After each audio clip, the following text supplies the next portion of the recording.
Alhamdulillahi Rabbil Alameen. Wassalatu wassalamu ala Sayyidina Muhammadin wa alihi wa sahbihi ajma'in. Amma ba'd. Faqad qala Allah Ta'ala fil Qur'anil Azim wal Furqanil Majid. Wa ba'd. Fa'udhu billahi minash shaitanir rajim. Bismillahir Rahmanir Rahim.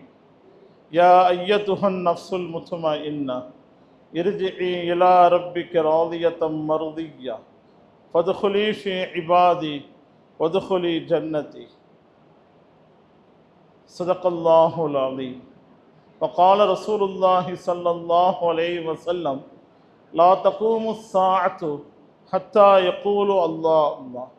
صدق رسول الله صلى الله عليه وسلم. அளவற்ற அருளாளனும் நிகரற்ற அன்புடையனுமாகிய வல்ல அல்லாஹ்வின் திருநாமத்தை கொண்டு ஆரம்பம் செய்கின்றேன்.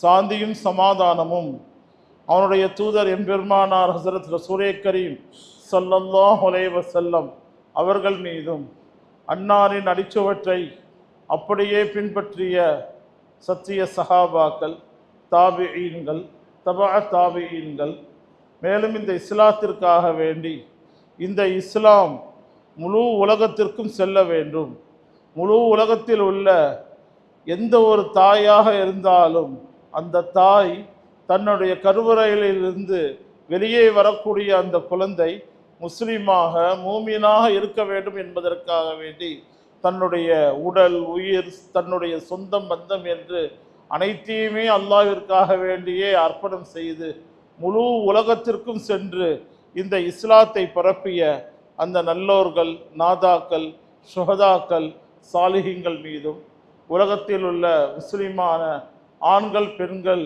அனைவர்கள் மீதும் இந்த ஜும்மாவிலே இங்கு அமர்ந்திருக்கக்கூடிய நம் அனைவர்கள் மீதும் அல்லாஹுடைய சாந்தியும் சமாதானமும் என்றென்றும் நிலவட்டுமாக.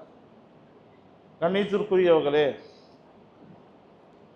நம்முடைய ஒரு சூழ்நிலை எவ்வாறு இருக்கிறது என்று சொன்னால், ஜும்மாவுக்காக வேண்டி நாம் வருகின்றோம். ஜும்மாவுடைய பயான் என்பது, ஜும்மாவுடைய ஹுத்பா என்பது முழு உலகத்திலும் நடக்கின்றது. அந்த ஜும்மாவுடைய ஹுத்பா முடிந்த பின்பு இமாம் தொலை வைக்கின்றார். இமாம் தொலை வைத்த பின்பு நாம் சுன்னத் தொழுகின்றோமோ இல்லையோ, இமாமுடைய சலாம் வந்தவுடனேயே உலகத்தில் உள்ள எல்லா பள்ளிகளுமே காலியாகி விடுகின்றது. ஒரு பயானுடைய கடைசி நேரத்தில் நாம் பள்ளியை நோக்கி வரக்கூடிய ஒரு சூழ்நிலையில் நாம் இருக்கின்றோம். இமாமுடைய அந்த சலாம், தொழுகையுடைய அந்த சலாம் சொன்ன அடுத்த நிமிடமே உலகத்தில் உள்ள எல்லா பள்ளிகளும் காலியாகி விடுகின்றது. காரணம், நம்மளுடைய அந்த வாழ்க்கையின் ஓட்டம் எவ்வாறு இருக்கிறது என்று சொன்னால், நிம்மதியாக தொழுவதற்கு நமக்கு நேரம் இல்லை, நிம்மதியாக அல்லாஹ்விடத்திலே நம்முடைய தேவைகளை கேட்பதற்கு நமக்கு நேரம் இல்லை, நம்முடைய மனைவி மக்களுடன் நாம் சிறிது நேரம் அமர்ந்து பேசுவதற்கு நமக்கு நேரம் இல்லை, நம்முடைய குழந்தைகளுடைய பிரச்சனைகளை கேட்டு அதற்குள்ள பதிலை சொல்வதற்கு நமக்கு நேரம் இல்லை. இப்படிப்பட்ட ஒரு கால சூழ்நிலையிலேயே நாம் வாழ்ந்து கொண்டிருக்கின்றோம்.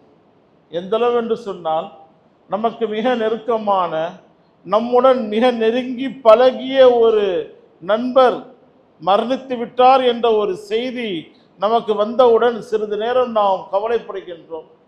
அந்த ஜனாசாவிலே நாம் செல்கின்றோம், அந்த மையத்துடைய கபர் வரை நாம் செல்கின்றோம்.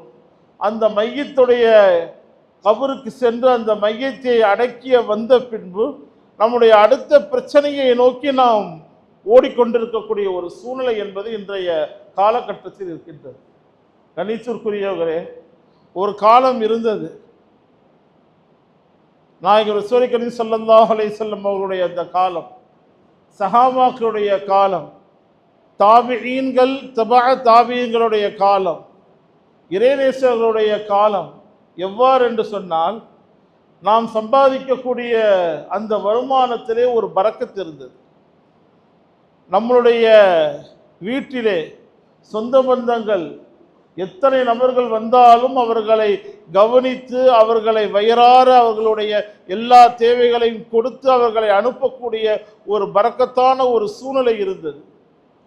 ஹாஸ்பிட்டல் என்பது மிக குறைவாக இருந்தது. நாடி பிடித்து பார்க்கக்கூடிய சில நபர்கள் இருப்பார்கள். உடம்பிலே ஏதேனும் ஒரு கோளாறு ஏற்பட்டது என்று சொன்னால் தெரியும். சுமார் 70 வயது 80 வயது உடையவர்கள் இந்த மஜ்லிஸில் இருக்கின்றார்கள். சுமார் 60 வருடங்கள் 50 வருடங்களுக்கு முன்பு எந்த இடத்திலும் மெடிக்கல் ஷாப் என்பது கிடையாது. டாக்டர்கள் அதிகமாக இல்லாத ஒரு சூழ்நிலை இருந்தது. சுகர் என்ற ஒரு சூழ்நிலை இல்லாமல் இருந்தது. பிபி என்ற ஒரு சூழ்நிலை இல்லாமல் இருந்தது. கொலஸ்ட்ரால் என்பது இல்லாமல் இருந்தது.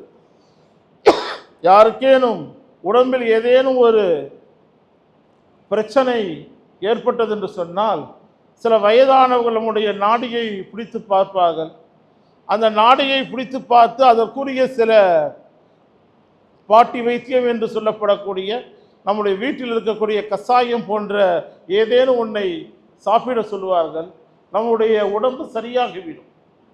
அப்படிப்பட்ட அந்த காலமெல்லாம் சென்று இப்போது நாம் எப்படிப்பட்ட ஒரு சூழ்நிலையில் நாம் இருக்கின்றோம் என்றால், நாம் தொழுகிறோமோ இல்லையோ, நாம் நோன்பு வைக்கின்றோமோ இல்லையோ, நாம் மற்ற நல்லமல்கள் செய்கின்றோமோ இல்லையோ, எல்லோருடைய வீட்டிலும் சுகருடைய டேப்லெட் இருக்கின்றது. எல்லோருடைய வீட்டிலும் கொலஸ்ட்ராலுடைய டேப்லெட் இருக்கின்றது. கண்ணியத்திற்குரியவர்களே, அப்படிப்பட்ட ஒரு நோயுடைய ஒரு சூழ்நிலையிலே நாம் இருந்து கொண்டிருக்கின்றோம். அன்றைய காலகட்டத்தில் ஜிக்ர் மஜ்லிஸுகள் அதிகமாக இருந்தது. இறைநேசர்களுடைய தொடர்பு அதிகமாக இருந்தது. நம்முடைய மஹல்லாவில் சில துவா கபூலாகக்கூடிய சில நபர்கள் இருப்பார்கள். அவர்களிடத்திலே சென்று நம்முடைய தேவையை நாம் சொன்னோம் என்று சொன்னால் அடுத்த நிமிடம் அவர் நமக்காக வேண்டி துவா செய்வார்.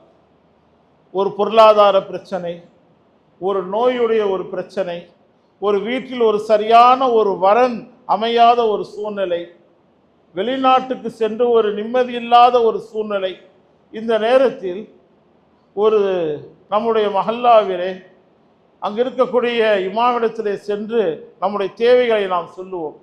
அல்லது சில இடங்களில் ஜிக்ர் மஜ்லிஸுகள் நடக்கும். அந்த மஜ்லிஸிலே சென்று நாம் ஏதேனும் சில சதக்காவுடைய நியத்துகளை நாம் செய்வோம்.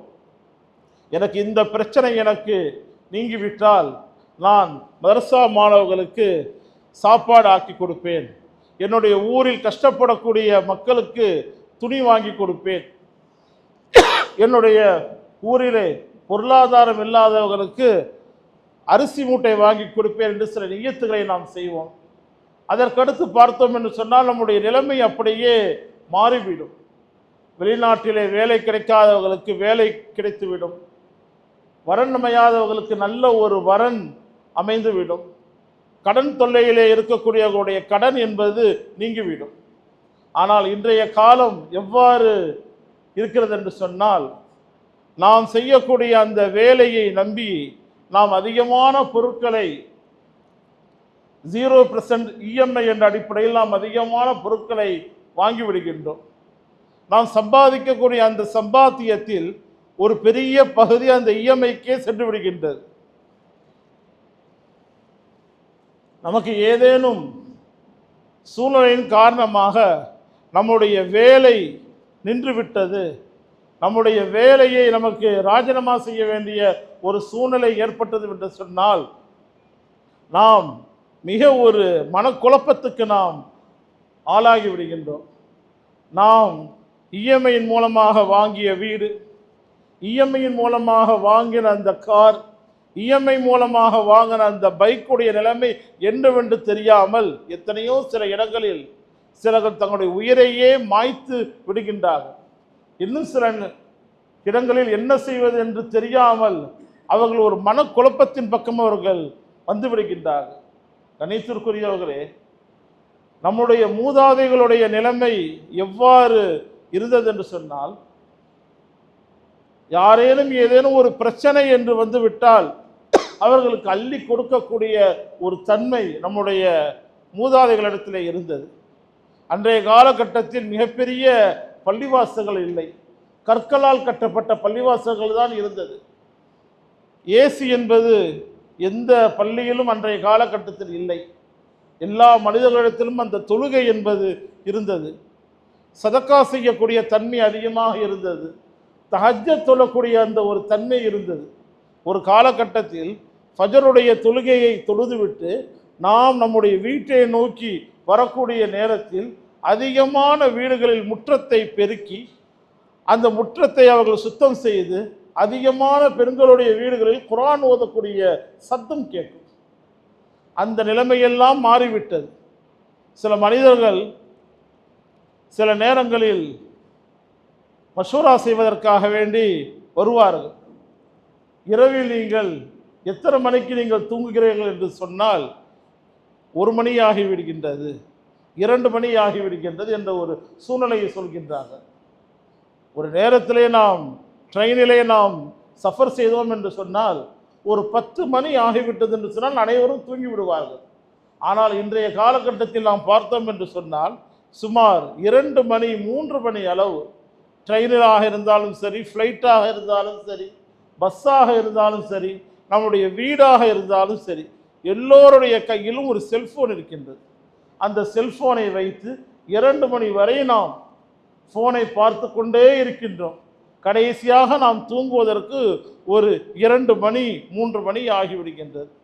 நாம் காலையிலே விழிக்கக்கூடிய நேரத்தில் 8 மணி 9 மணியுடைய ஒரு சூழ்நிலையிலே நாம் இருக்கின்றோம். கண்ணியத்திற்குரியவர்களே, இந்த வாழ்க்கை நாம் வாழக்கூடிய இந்த வாழ்க்கை எவ்வாறு என்று சொன்னால், இந்த உலகம் என்பது நமக்கு நிரந்தரம் கிடையாது. உலகத்தில் மனிதர்கள் எல்லா விஷயத்திலும் கருத்து வேறுபாடு கொள்ளலாம். ஒவ்வொரு விஷயத்திலும் மனிதர்களிடத்திலே கருத்து வேறுபாடு என்பது இருக்கும். ஆனால் மரணம் என்ற அந்த மௌத்துடைய விஷயத்தில் எந்த மனிதர்களிடத்திலும் எந்த விதமான ஒரு கருத்துப்பாடு இருக்காது. ஒரு காஃபிர், அல்லாஹ்வை ஏற்றுக்கொள்ளாத ஒரு மனிதன், அந்த மனிதனும் அந்த மரணத்தை நம்புகின்றான். அல்லாஹ் அல்லாஹ் என்று சொல்லக்கூடிய ஒரு மனிதன், அவனும் அந்த மரணத்தை நம்புகின்றான். இறைவனே இல்லை என்று சொல்லக்கூடிய ஒரு நாத்திகர், அவரும் அந்த மரணத்தை நம்புகின்றார். இந்த மரணம், இந்த மௌத்து என்ற ஒரு விஷயத்தில் நாம் அதில் எந்த விதமான ஒரு கருத்து வேறுபாடும் நாம் அதை கொள்வதில்லை. நாம் அனைவரும் அதை ஏற்றுக்கொள்கின்றோம். கணித்துக்குரியவர்களே, காலையில் இருந்து இரவு வரை நாம் உழைக்கின்றோம். எதற்காக வேண்டி? இந்த ஒரு ஜான் வயிற்றுக்காக வேண்டி. அல்லாஹு தாலா மனிதனுக்கு பசியை உண்டாக்கியுள்ளார். இந்த பசியை உண்டாக்கியதன் காரணமாக இந்த உணவுக்காக வேண்டி நாம் காலையிலிருந்து நாம் உழைக்கின்றோம். கடல்களை தாண்டி அரபு நாடுகளுக்கு நாம் செல்கின்றோம். எதற்காக வேண்டி? நம்முடைய மனைவி மக்கள் சந்தோஷமாக இருக்க வேண்டும், நம்முடைய பிள்ளைகள் சந்தோஷமாக இருக்க வேண்டும், நாம் ஒரு சொந்த ஒரு வீட்டை நாம் கட்ட வேண்டும், நிம்மதியாக நாம் இருக்க வேண்டும் என்பதற்காக வேண்டி கடல் கடந்து நாம் சென்று நாம் சம்பாதிக்கின்றோம். கணித்திற்குரியவர்களே, நம்முடைய இந்த சம்பாத்தியம், நம்முடைய இந்த உழைப்பு, இவை அனைத்துமே இந்த உடம்பில் அல்லாஹு தாலா ரூஹ் என்று சொல்லப்படக்கூடிய அந்த உயிரை அல்லாஹு தாலா இந்த உடலில் வைத்துள்ளார். அந்த ரூஹ் இந்த உடலில் இருக்கின்ற வரை நாம் நடமாறுகின்றோம். இந்த உடலில் இருந்து எப்பொழுது அந்த உயிர் வெளியே சென்று விடுகின்றதோ அதற்கடுத்து அந்த மனிதனை பார்த்து நாம் சொல்லக்கூடிய ஒரு வார்த்தை ஜனாசா. இந்த ஜனாசாவை எப்பொழுது எடுப்பீர்கள்? நம்முடைய தகப்பனாக இருக்கலாம், நம்முடைய தாயாக இருக்கலாம், நமக்கு மிக நெருங்கிய நண்பர்களாக இருக்கலாம், அல்லது ஒரு மிகப்பெரிய ஒரு அந்தஸ்தில் சமுதாயத்தில் உள்ளவராக இருக்கலாம். அவர் எந்த நிலைமையில் அவர் இருந்தாலும் மரணம் என்பது அவருக்கு வந்துவிட்டது என்று சொன்னால் அடுத்து சொல்லக்கூடிய வார்த்தை ஜனாசா. பள்ளியுடைய போர்டிலே இந்த ஜனாசா இவர்களை இத்தனை மணிக்கு அடக்கம் செய்யப்படும் என்று எழுதி போடப்படும். அந்த மனிதன் என்ற அந்த டைட்டில் என்பது மாறிவிடுகின்றது. கணீசூர்க்குரியவர்களே, எல்லாரும் நாம் ஒரு நாள் இந்த உலகத்தை விட்டு நாம் ஆலமே பர்சக் என்று சொல்லப்படக்கூடிய அந்த கபருடைய உலகத்துக்கு நாம் சென்றுதான் ஆக வேண்டும். அல்லாஹ் நமக்கு எல்லா விதமான பலத்தையும் அவன் கொடுக்கின்றான், எல்லா விதமான பொருளாதாரத்தையும் அவன் நமக்கு தருகின்றான், நமக்கு உடல் ஆரோக்கியத்தை அவன் நமக்கு தருகின்றான். ஆனால் அவனை நினைப்பதற்கு, அவனை வணங்குவதற்கு, அவனிடத்தில் நம்முடைய தேவைகளை கேட்பதற்கு யாருமே தயாராகவில்லை. நாயகம் ரசூல் கரீம் ஸல்லல்லாஹு அலைஹி வஸல்லம் அவர்கள் இந்த ஜும்மாவுடைய நாளை ஏன் அவர்கள் குறிப்பாக்கினார்கள் என்றால், மனிதன் துனியாவுடைய பல சிந்தனைகளில் அவன் இருக்கலாம். இந்த நேரத்தில் அல்லாஹுடைய சிந்தனையிலே அவன் சிறிது நேரம் தன்னுடைய நேரத்தை அர்ப்பணிக்க வேண்டும் என்பதற்காக வேண்டிதான் நாயகம் ரசூல் கரீம் ஸல்லல்லாஹு அலைஹி வஸல்லம் அவர்கள் இந்த ஜும்மாவுடைய நாளை அவர்கள் இந்த முஸ்லிமுடைய உம்மத்துக்காக வேண்டி அவர்கள் குறிப்பாக்கினார்கள்.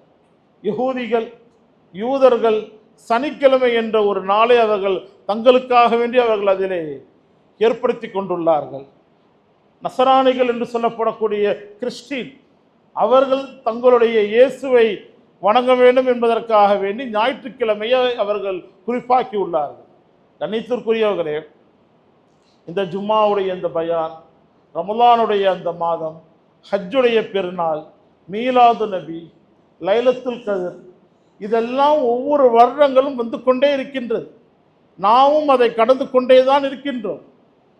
அல்லாஹு தஆலா ஏன் இந்த ரமலானுடைய மாதம், இந்த லைலத்துல் கத்ருடைய மாதம், ஹஜ்ஜி பெருநாளுடைய அந்த நாள், மீலாது நபியுடைய அந்த நாள், முஹர்ரமுடைய அந்த ஆஷுராவுடைய அந்த நாள், ஜும்மாவுடைய அந்த நாள், இதையெல்லாம் அல்லாஹு தஆலா ஏன் குறிப்பாக்கியுள்ளான் என்றால், மனிதர்கள் அல்லாஹுவை மறந்து இருந்தாலும் அல்லாஹு தஆலா என்னை நீங்கள் சிறிது நேரம் நினையுங்கள், என்னிடத்தில் எல்லா விதமான தேவைகளையும் நீங்கள் கேளுங்கள் என்பதற்காக வேண்டி அல்லாஹு தஆலா இந்த குறிப்பிட்ட நாட்களை அல்லாஹு தஆலா குறிப்பாக்கி உள்ளான். ஆனால் நாம் என்ன செய்கின்றோம்? பொதுவாகவே உலகத்தில் உள்ள சூழ்நிலை என்னவென்று சொன்னால், கடைசி நேரத்தில் நாம் பள்ளிக்கு வருகின்றோம், இமாமுடன் சேர்ந்து நாம் தொழுகின்றோம். அந்த தொழுகை முடிந்த பின்பு முதல் ஆளாக நாம் இந்த பள்ளியை விட்டு நாம் செல்கின்றோம். கண்ணியத்திற்குரியவர்களே, இந்தியாவில் சுமார் 140 கோடி முஸ்லிம்கள் இருக்கின்றார்கள். இந்த முஸ்லிம்களுக்கு எவ்வளவோ பிரச்சனைகள் வருகின்றது, எவ்வளவோ சிரமங்கள் வருகின்றது. அரசியல் ரீதியாக, பொருளாதார ரீதியாக, மஹல்லா ரீதியாக. ஒரு முஸ்லிம் மஹல்லா இன்றைய காலகட்டத்தில் அவர்களால் ஒரு பள்ளியை உருவாக்க முடியாத ஒரு சூழ்நிலை என்பது இன்றைய காலகட்டத்தில் இருக்கின்றது. சுன்னத்தான கோலத்தில் நம்மளால் ஒரு ஏர்போர்ட்டுக்கு சென்றால் நம்மை வித்தியாசமாக பார்க்கக்கூடிய ஒரு சூழ்நிலை இன்றைய காலகட்டத்தில் இருக்கின்றது. நாம் தொழுகின்றோம், நோன்பு வைக்கின்றோம். ஒவ்வொரு வருடமும் இந்தியாவிலிருந்தே அதிகமான ஹாஜிகள், சுமார் 2 லட்சம் நபர்கள் ஹாஜிகளாக இந்தியாவிலிருந்து ஒவ்வொரு வருடமும் ஹஜ்ஜிக்கு செல்கின்றார்கள். கணித்திற்குரியவர்களே, இத்தனை கோடி முஸ்லிம்கள் நாம் இருந்தும் நம்மளால் நம்மளுடைய தேவைகளை அல்லாஹ்விடத்தில் கேட்டு பெறக்கூடிய ஒரு பலம் நம்மிடத்தில் இல்லை. நம்முடைய மஹல்லாவுடைய பிரச்சனையை அல்லாஹ்விடத்தில் சொல்லி அதை கேட்டு பெறக்கூடிய ஒரு தன்மை நம்மிடத்தில் இல்லை. அதற்கு முக்கிய காரணம் என்னவென்று சொன்னால், நம்முடைய இந்த கல்ப், நம்முடைய இந்த உள்ளம் என்பது துனியாவுடைய அந்த பிரச்சனைகளிலேயே நாம் சிக்கி அல்லாஹுடைய அந்த சிந்தனையை விட்டு நாம் மறந்திருக்கின்றோம். இன்று காலையில் இமாம் சுபூத் தொழ வைக்கிறார். அதில் எத்தனையோ நபர்கள் அந்த இமாம் ஜமாத்துடன் நாம் தொழுகின்றோம். அந்த இமாம் என்ன சூரா ஓதினார் என்பது கூட நமக்கு ஞாபகம் இல்லை. அப்படிப்பட்ட ஒரு சூழ்நிலையில் நம்முடைய அந்த தொழுகை என்பது இருக்கின்றது. ஒரு மிகப்பெரிய ஒரு இறைநேசர் ஜின்னூர் மிஸ்ரி என்று ஒரு சொல்லப்படக்கூடிய அல்லாஹுடைய தொடர்பிலே இருக்கக்கூடிய ஒரு இறைநேசர், அவர் ரோட்டிலே நடந்து கொண்டிருக்கின்றார். மழைக்காலம், அங்கங்கு மழை தண்ணியும் சேருமாக இருக்கின்றது. அந்த நேரத்தில் கல்யாணம் முடித்த ஒரு புதுமண தம்பதிகள் அந்த வழியாக வந்து கொண்டிருக்கின்றார்கள். இந்த நேரத்தில் ஜின்னூர் மிஸ்ரி அவருடைய காலில் உள்ள அந்த சப்பலிலே உள்ள அந்த சேறு அந்த பெண்மணியுடைய அந்த முகத்தின் மீது பட்டுவிடுகின்றது. இதை பார்த்து அந்த பெண்ணுடைய கணவருக்கு தாங்க முடியவில்லை. நம்முடைய மனைவியின் மீது சேராகிவிட்டதே என்று இந்த இறைநேசரை ஓங்கி ஒரு கன்னத்திலே அவர் அறைந்து விட்டார். உடனே அந்த ஜின்னூரி மிஸ்ரி அவர்கள் அமைதியாக எதுவும் சொல்லாமல் அந்த மனிதனை ஒரு பார்வை பார்த்தார்கள். ஒரு பார்வை பார்த்தார்கள். அந்த ஒரு பார்வையை பார்த்தவர் அங்கிருந்து சென்று விட்டார். அடுத்த தெருவிலே ஒரு கடை இருக்கின்றது. அந்த கடையிலே ஒரு இனிப்பு வியாபாரம் செய்யக்கூடிய ஒரு வியாபாரி இவரை பார்க்கின்றார். இவரை பார்த்தால் மிகப்பெரிய ஒரு மகானுடைய ஒரு தோற்றம் இருக்கின்றது. உடனே அவரை தன்னுடைய கடையிலே அவரை கண்ணியமாக உட்கார வைத்து அவருக்கு அந்த இனிப்பை கொடுக்கின்றார். உடனே ஜின்னூரி மிஸ்ரி அவர்கள் அல்லாவை பார்த்து சொல்கின்றார்கள், சிறிது நேரத்தில் என்னை நீ அறையக்கூடிய ஒரு சூழ்நிலையை உண்டாக்கினாய். ஒரு மனிதன் என்னுடைய கன்னத்தில் அறைந்தான். ஆனால் அடுத்த தெருவிலே நீ என்னை கண்ணியமாக உட்கார வைத்து எனக்கு இனிப்பு கொடுத்தாயே என்று அவர்கள் அல்லாஹை புகழ்கின்றார்கள். இந்த நேரத்தில் சிறிது நேரம் ஆகின்றது. உடனே அவர்கள் அந்த இனிப்பை சாப்பிட்டு கொண்டிருக்கக்கூடிய அந்த நேரத்தில் எந்த பெண்மணிக்காக வேண்டி கன்னத்தில் ஒரு மனிதர் அறைந்தாரோ அந்த மனிதருடைய மனைவி ஓடோடி வந்து ஜின்னூரி மிஸ்ரி அவர்களை சந்திக்கின்றார்கள். சந்தித்து அவர்கள் சொல்கின்றார்கள், ஹசரத் அவர்களே, என்னுடைய கணவர் என் மீது உள்ள அந்த பாசத்தின் காரணமாக தங்களுடைய காலில் இருந்து வந்த அந்த சேர் என்னுடைய முகத்தில் பற்றவுடன் என்னுடைய கன்னத்தின் மீது உங்களுடைய கன்னத்தின் மீது அவர் அறைந்து விட்டார். நாங்கள் எங்களுடைய வீட்டுக்கு சென்றோம். வீட்டுக்குள்ள அவர் வரக்கூடிய அந்த நேரத்தில் அந்த வீட்டுடைய அந்த படி அவருடைய காலிலே பட்டு அதன் மூலமாக அவர் தவறி அங்கேயே அவர் மரணித்து விட்டார் என்று அந்த பெண்மணி ஜின்னூரி மிஸ்ரி அவர்களிடத்தை சொல்கின்றார்கள்.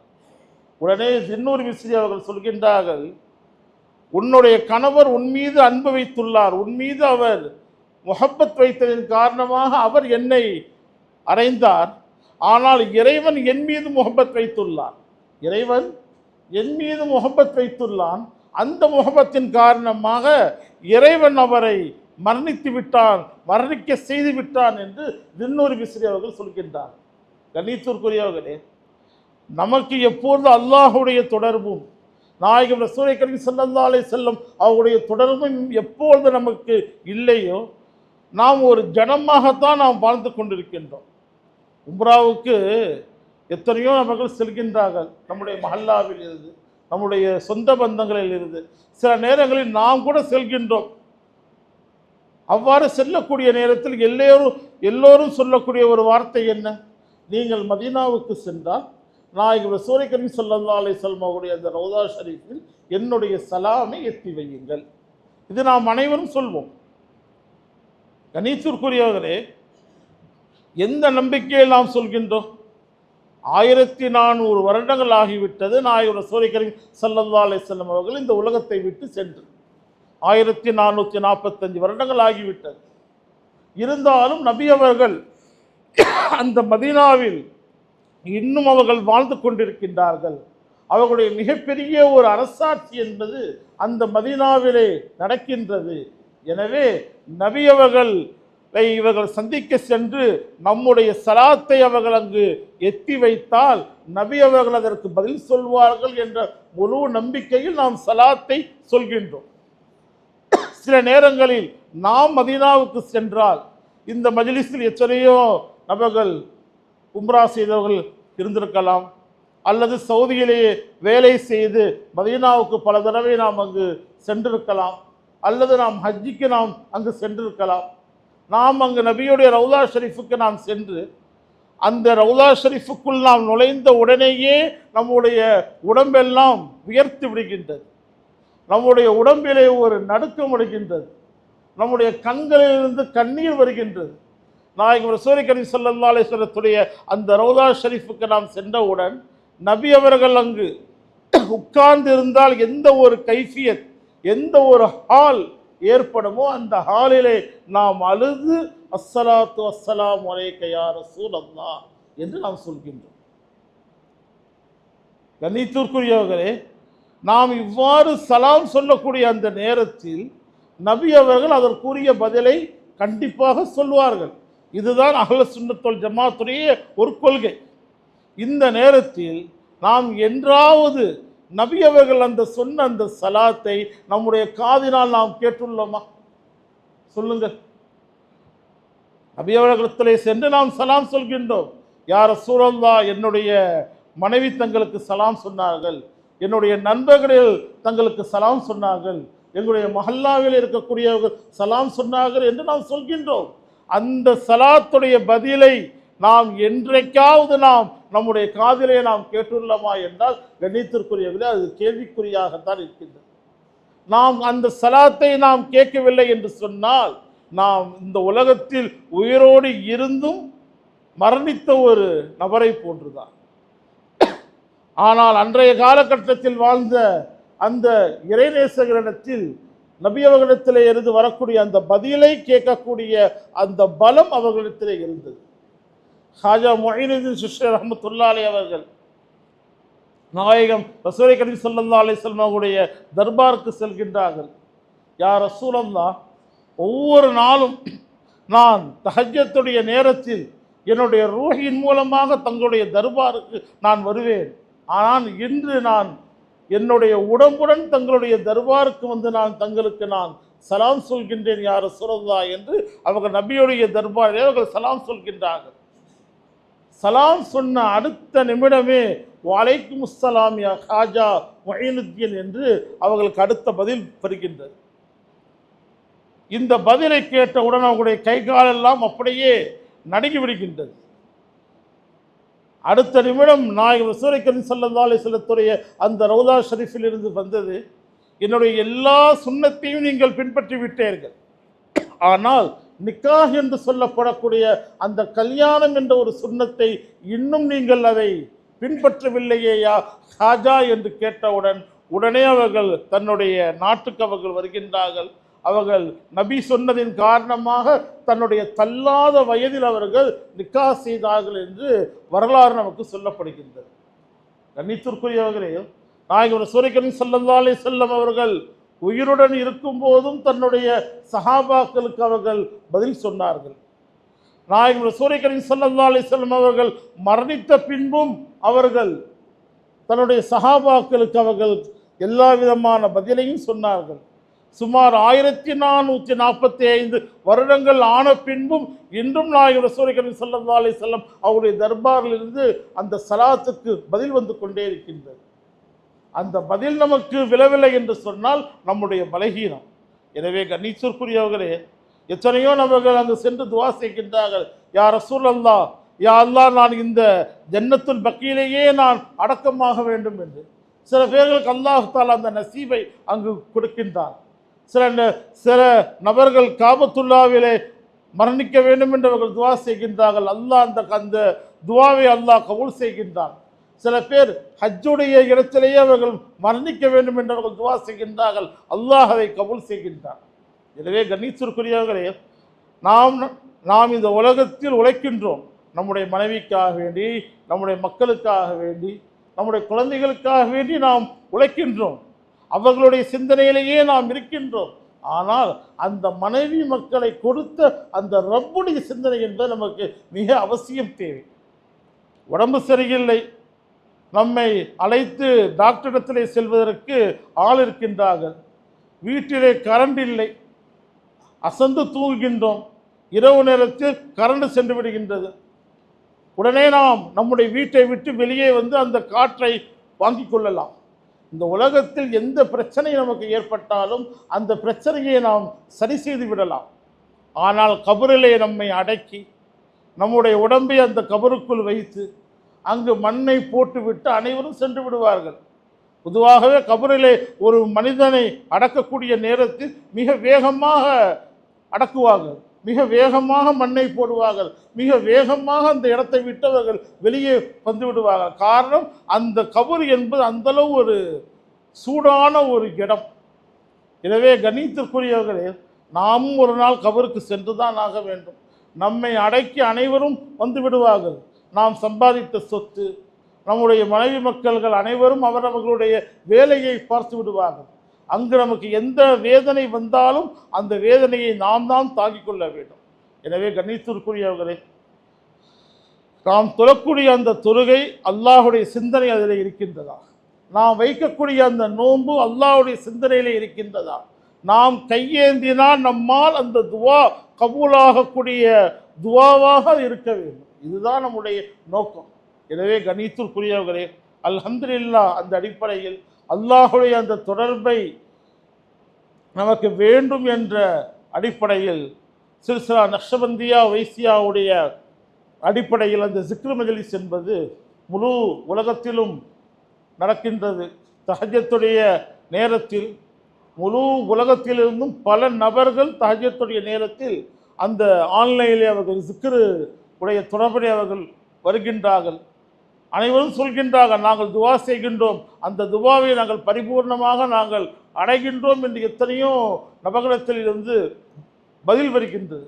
எனவே கண்ணியத்திற்குரியவர்களை, வாழக்கூடிய இந்த காலகட்டத்தில் அல்லாஹுடைய அந்த தொடர்பை நாம் அடைந்து அவருடைய ஹபீப் நாயகம் ரசூலை கரீம் ஸல்லல்லாஹு அலைஹி வஸல்லம் அவர்களுடைய அந்த தொடர்பையும் நாம் அடைந்து மதீனாவுக்கு சென்று சலாம் சொன்னால் அந்த சலாத்துடைய பதிலை கேட்கக்கூடிய அளவு அல்லாஹ் நமக்கு அந்த ரூஹிலே ஒரு மிகப்பெரிய ஒரு பலத்தையும் அல்லாஹ் நமக்கு கொடுப்பதற்கு அல்லாஹ் தௌஃபீக் செய்வானாக. ஆமீன். வாஹிதாவானா அல்ஹம்துலில்லாஹி ரப்பில் ஆலமீன்.